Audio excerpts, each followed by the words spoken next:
Improve your English with this short detective story. Listen carefully and try to solve the mystery.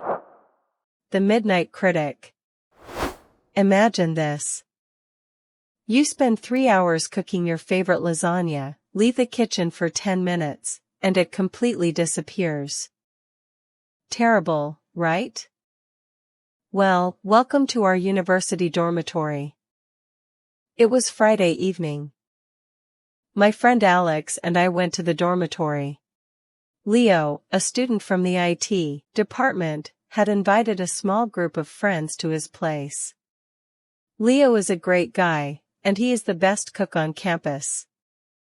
He promised us his famous, incredible lasagna. I was hungry, and I had been dreaming about that dinner all day. When we entered his room, 4 other students were already sitting there.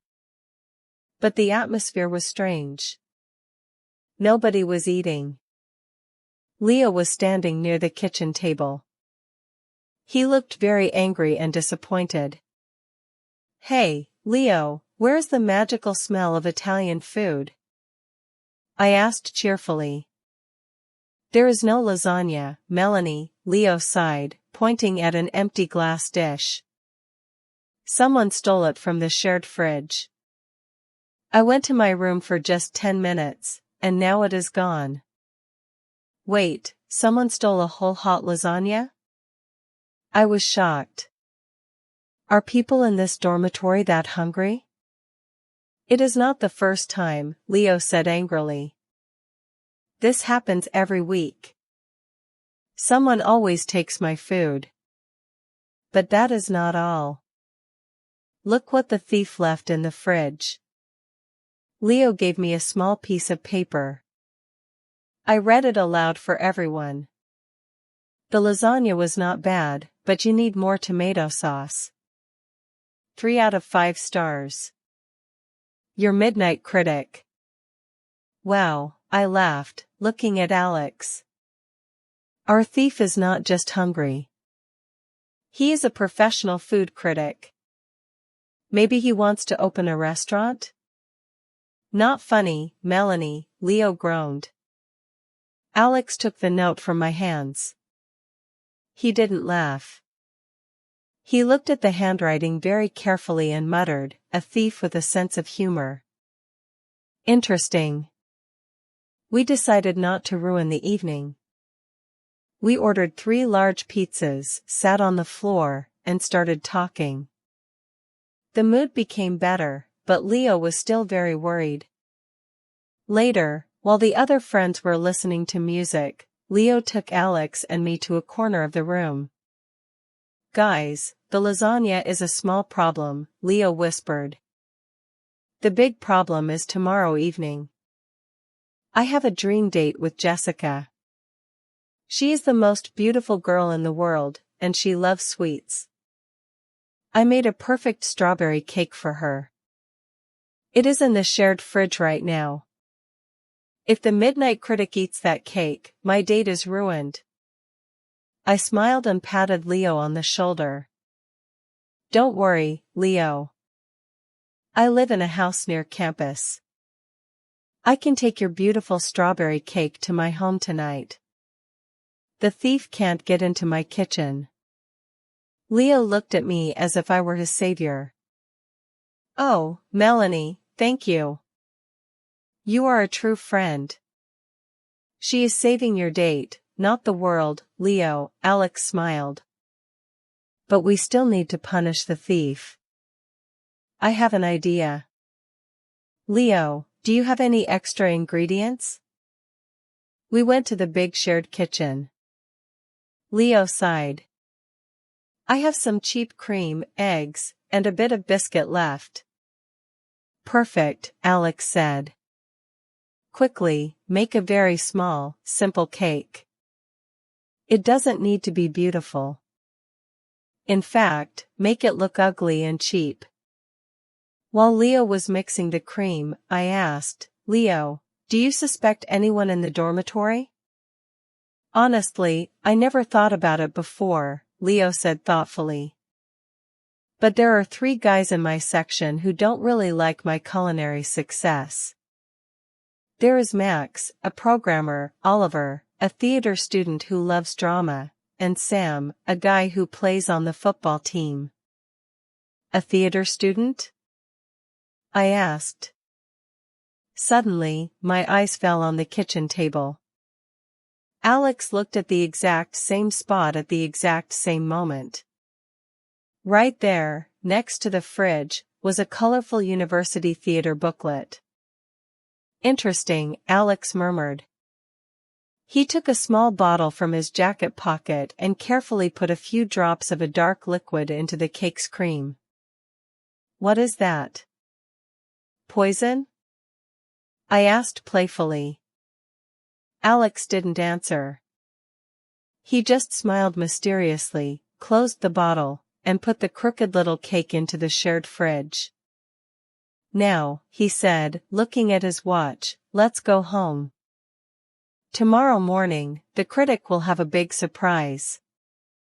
The next morning, Alex and I ran back to the dormitory kitchen. Leo was already there, staring at the fridge. The ugly cake was gone. Only an empty plate remained, with a new note next to it. Absolute disaster.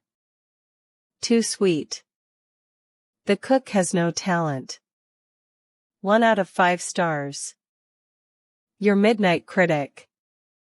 Right, Alex said, and his eyes turned sharp. No more games. Leo, bring everyone from your section to the kitchen. Now. In 2 minutes, 3 students were standing in front of us. Max the programmer, Oliver the theater student, and Sam the football player. They looked sleepy and annoyed. I looked at Oliver and thought to myself that it must be him. He loves drama, and he writes like a critic. It seemed like an easy case. Alex also looked at Oliver, waiting. Someone stole Leo's cake last night, Alex announced. And I have a very simple test to find the thief. Guys, open your mouths and show me your tongues. The students stared at Alex as if he were crazy. Is this a joke? Sam grumbled, taking a step back. If you are innocent, you have nothing to hide, I said, watching Oliver closely. Oliver sighed dramatically and stuck out his tongue.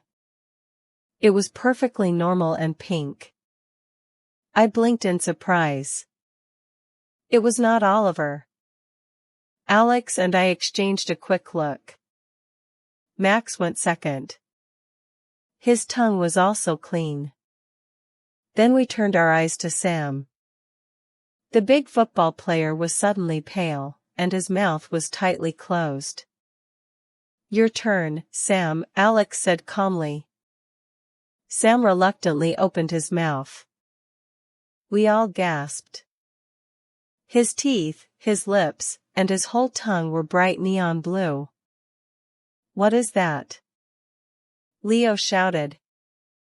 A special baker's food coloring, Alex explained with a smart smile.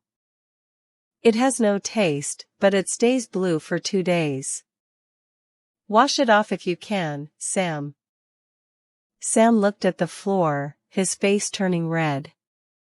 Well, as red as it could be with a blue mouth. But the theater booklet? I asked, completely confused. The notes in the style of a critic? We were sure it was Oliver. I just didn't want you to think it was me, Sam muttered, looking at his feet. I found Oliver's booklet on the table yesterday and put it near the fridge. I wrote those critic reviews to confuse everyone. I just wanted to avoid suspicion by any means. But why did you do it, Sam? Leo stepped forward. You don't even like sweets. Because of Jessica. Sam finally snapped, his blue lips trembling. She always talks about you, Leo. Oh, Leo's lasagna is so good. Leo's cakes are amazing. I wanted to take her out tonight, but she only thinks about your cooking. I wanted to ruin your date. I wanted her to think your famous desserts taste like garbage. Leo didn't get mad. He just smiled. Well, my real strawberry cake is safe at Melanie's house. So my date is going to be perfect. That evening, Alex and I were sitting in our favorite cafe with our usual large coffees. Leo was finally on his dream date. You know, I laughed, taking a sip. Sam is a football player, but he thought like a real criminal. The booklet, the critic notes. He almost fooled us. A good detective looks at the evidence, Melanie, not the stereotypes, Alex said with a smile. He leaned back in his chair and looked at me. Well, another mini investigation? Alex started. Is officially closed, I answered. If you enjoyed this story, leave a like and subscribe.